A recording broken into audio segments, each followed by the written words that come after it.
Today we're gonna be answering some of the most burning questions Americans have before moving to Paraguay. I'm Gerald and I'm here with Bianca, and I can't wait to answer the first question. Does religion matter to Americans who seek a new life in Paraguay?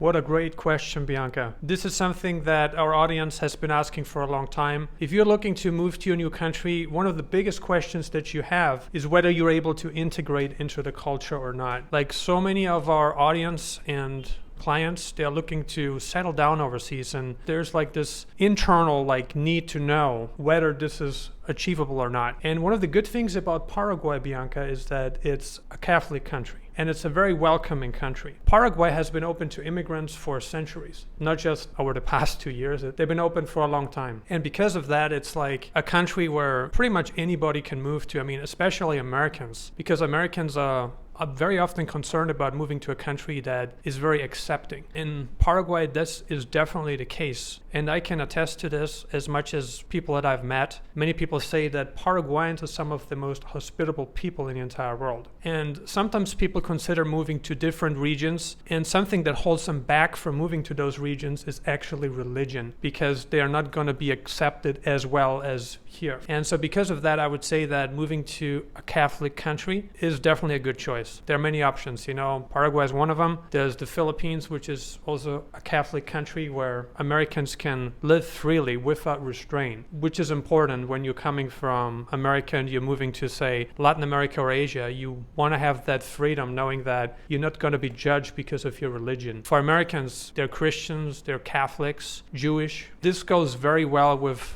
people here in Paraguay, with the whole country, I would say. Can you compare the cost of living in Paraguay with the cost of living in America? I'm very glad that you asked, Bianca. I would love to do that. One of the main reasons why Americans are looking to leave America is because of the increased cost of living these days. Apartment prices have gone up to the roof. It's just become really, really expensive to live in many places in America. So many people have left California for Texas or other states where the cost of living is lower. But that's not the only options that Americans have. Americans can move to a cheaper state, or they can leave the country altogether. What we're seeing is that the Americans that are looking to leave America, they cannot afford life anymore. I mean, take a look at health insurance. The premiums, you're paying like $400 or more, and you still have a deductible. You still have out-of-pocket expenses. Now in Paraguay, if you pay maybe half of that, you're taken care of. That's just one aspect of it. One of the biggest one is actually housing. Real estate is really expensive in America. So, for instance, if we take a look here, Bianca, Recoleta, one of the nicest neighborhoods in whole Asuncion. If you want to live here, you can have a nice apartment, fully furnished, a 2-bedroom. You can probably find something even in a very new condominium for maybe $1,000 a month. That's like for a 2-bedroom apartment. Can you pay less? Of course you can. Can you pay more? Sure.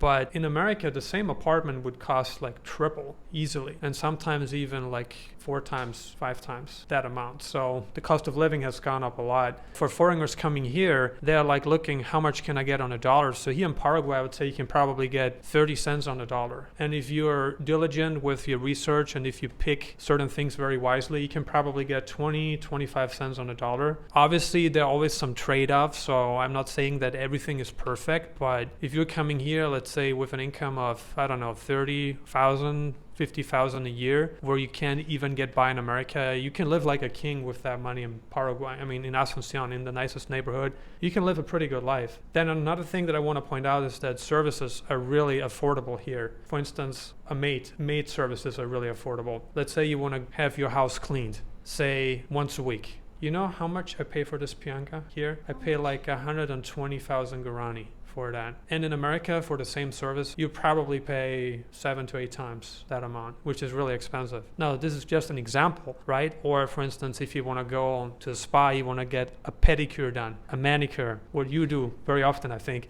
So, you just get more value for your money, and you have more life with less stress. And I think that's what a lot of people want these days. They're like, why should I continue staying in America? And especially if my income is predicated on the internet, where they can be location independent, it doesn't make sense for someone to stay at a place where they can barely afford to live. That's why a lot of people move abroad these days. So here's the next question, Gerald. How approachable are Paraguayans? How approachable are Paraguayans? It goes back to question one, where we were talking about how welcome Americans are in this country. And approachable is really, really important that you have that. I can give you a ton of examples here of people that did things out of their own will. For instance, Bianca, I've been talking to the security guard from the other building around the block. And we've been talking like every evening. Why? I'm walking my dog. And so I stopped there. He said hi to me. I said hi to him. And we just ended up having a conversation. And you know what happened, Bianca? The conversation went long and longer every time. And then after the third or fourth time that I've seen him, you know what he did? He gave me a list of things that I should do while I'm here in Paraguay. I mean, this would never happen in America. This would never happen in Austria. This wouldn't happen in Spain. Like, people here are very hospitable. They're very warm. They're very like nice to foreigners. And that's important. Like, if you're looking to move to a country, you want to be in a country where you're welcome. And I feel like the whole culture here, and also had the same experience, for instance, in Mexico, where people are really friendly too. They want to help you. Like, the tendency is to be nice, to help people. And I've also had that experience, for instance, in the Philippines or in Vietnam, where people are really nice. So that's one of the good things about an emerging country, where people still value family life. Like, here, this is still highly appreciated. In Europe,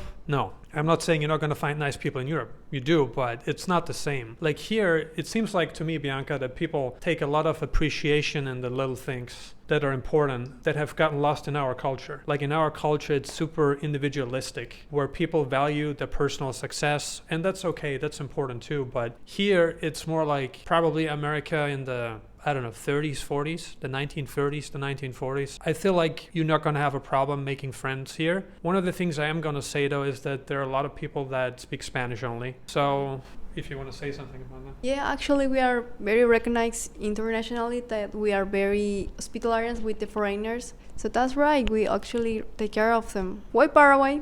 Gave us some final thoughts. So except for the things that I have already pointed out, like people looking to reduce their living costs, there's a lot more to that question why people would want to move here. It's the living costs, yeah, that's important. What else is important? The weather. Like, in North America, the weather is really, really cold in the winter. You know, if you're like from one of the northern states, like if you're from the Midwest, you know what cold means. And if you come here, and let's say that's your winter back home, and you come here, you're going to get straight into a hot summer. Like, the weather here is really hot, right, Bianca? It's hot. So a lot of people want that, you know. A lot of people from the northern states, they would go live in like Florida, Mexico, or Texas. But there are also now people that are coming here because, again, it's a lot cheaper to live here. That matters to people, but it's like the whole quality of life improves if you move to a country where, you know, it's warmer, cost of living is cheaper. So I think that's an important point. Then another point is that, and this doesn't apply to Americans as much as it applies to other people. Why? And what I want to talk about here is actually the taxes. Like, if you're an American abroad, you still have to pay taxes, which is unfortunate, right? It's one out of two countries that does that. It's,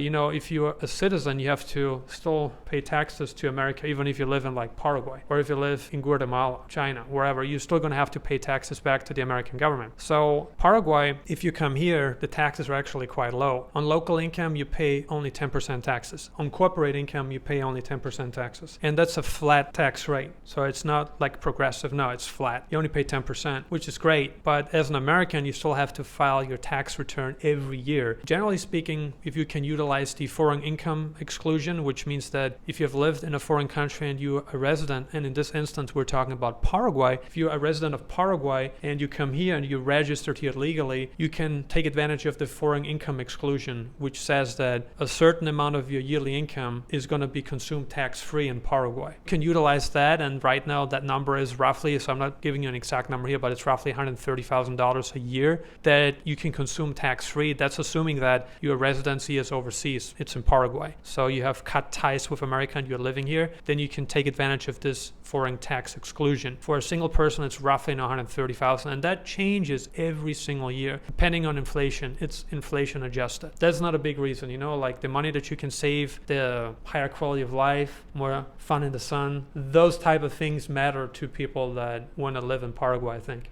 Do you have any questions about the topics we just discussed? If you want more information on living in or moving to Paraguay, then please subscribe to our channel now. And if you want to work with us, if you want us to help you get residence in Paraguay, then click on the link below the video and we'd love to work with you. Thank you for watching Nomad Lead. We see you in the next video.